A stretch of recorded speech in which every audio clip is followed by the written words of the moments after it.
Bihar ads control society के 3 सदस्यों की टीम सीतामढ़ी पहुंची और सीतामढ़ी समाहरणालय में जिलाधिकारी रिची पांडे के साथ पत्रकारों को संबोधित किया। इस दौरान डीएम ने जिले में एड्स को लेकर भयावह स्थिति से साफ इनकार किया है। उन्होंने कहा है कि जिले में एचआईवी पॉजिटिव मरीजों की संख्या वर्ष 2005 से अब तक 6,900 मरीजों का रजिस्ट्रेशन हुआ है, जिसमें से कई लोग दूसरे प्रदेशों में जाकर अपना इलाज करा रहे हैं। वहीं कई लोगों की मौत भी हो चुकी है। डीएम ने कहा कि जिले के एआरटी केंद्र से 4,958 मरीजों को नियमित रूप से दवा दी जा रही है। वहीं डीएम ने एचआईवी संक्रमित बच्चों की संख्या 188 बताया है।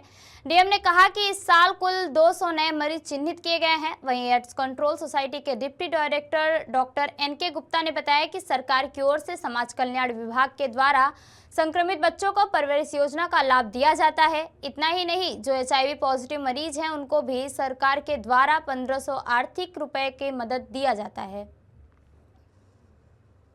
बहुत ही महत्वपूर्ण विषय को लेकर यहाँ पर बुलाई गई है और यहाँ पर मेरे साथ स्टेट एड्स कंट्रोल ऑर्गेनाइजेशन के यहाँ deputy director doctor NK Gupta भी हैं और यहाँ पे हमारे स्वास्थ्य विभाग के सिविल सर्जन एसीएमओ साहब और स्टेट एड्स कंट्रोल ऑर्गेनाइजेशन के अन्य वरीय पदाधिकारीगण भी यहाँ पर उपस्थित है। जैसा कि आप लोग जानते हैं कि विगत कुछ दिनों से जो प्रिंट एवं इलेक्ट्रॉनिक मीडिया पर, सोशल मीडिया पर कुछ भ्रामक न्यूज़ प्रसारित की गई कि यहाँ सीतामढ़ी जिला में एकाएक 7400 जो व्यक्ति हैं उनको एचआईवी से संक्रमित हुए हैं और साथ ही साथ उसमें 400 स्कूल के बच्चे भी हैं। तो न्यूज़ में इस प्रकार का प्रतिवेदित किया गया जैसे कि ये एकाएक मतलब कि एक सप्ताह में या एक दिन में इतने केस यहाँ पे परिलक्षित हुए हैं और ऐसा मतलब ऐसा प्रतीत हुआ जो आप लोग के जो न्यूज़ पढ़ने वाले या न्यूज़ देखने वाले थे कि जैसे कि सीतामढ़ी जिले में विशेष रूप से अन्य जिलों के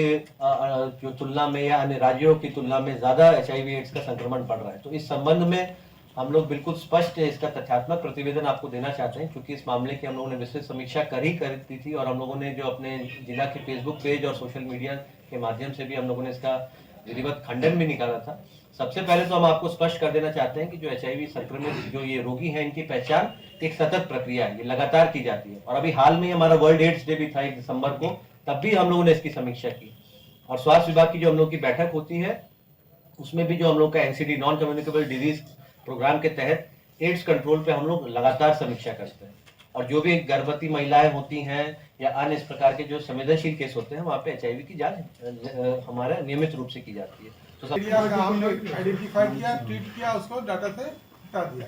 लेकिन एचआईवी एक ऐसा बीमारी है जो कि हम उसको कंटिन्यू अपने ऑब्जर्वेशन में रखते हैं।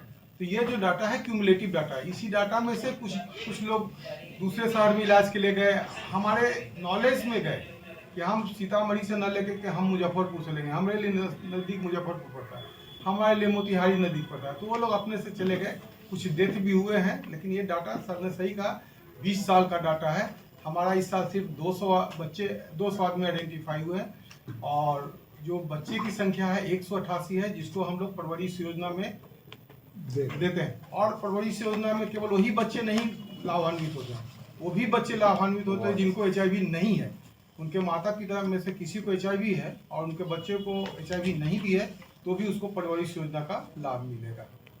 यह है। और हम लोग एचआईवी पीड़ित को एड्स पीड़ित शताब्दी कल्याण योजना से भी 1500 रुपया महीना देते हैं। ये सभी डाटा एआरटी सेंटर का बहुत अच्छा है, सभी लोगों को उसमें इन्वॉल्व भी किया गया है और मैं नहीं समझता हूँ कि अब बहुत ज़्यादा इतना हम लोगों ने